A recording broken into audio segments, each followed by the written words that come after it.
Okay, this is what the 3D printed ornaments look like when they're done. Isn't that pretty?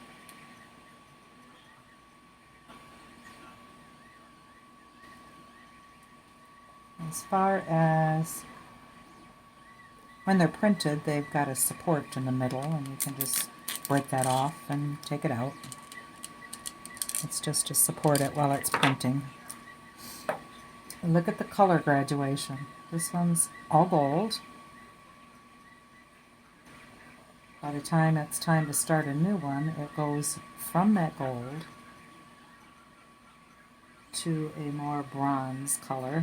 I don't know how well you can see it. This one goes from that bronze color to a more rose gold. Here's the rosy gold that goes to kind of a burgundy. And the next one would be the burgundy that kind of goes to a purple.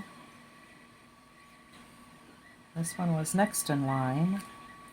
These, it all needs to be cleaned up. I've got to trim this stuff off. This one started in purple, ended in blue.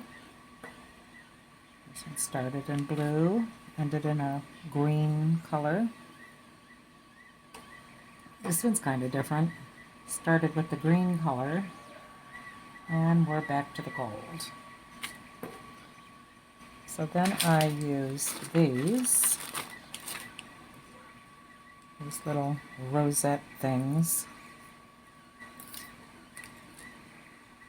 and these, and they pinch together, go down in the hole, and then they open up to hold into place.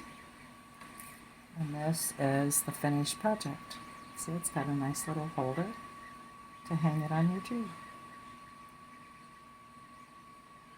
I just love these. And I like that I can make them at home.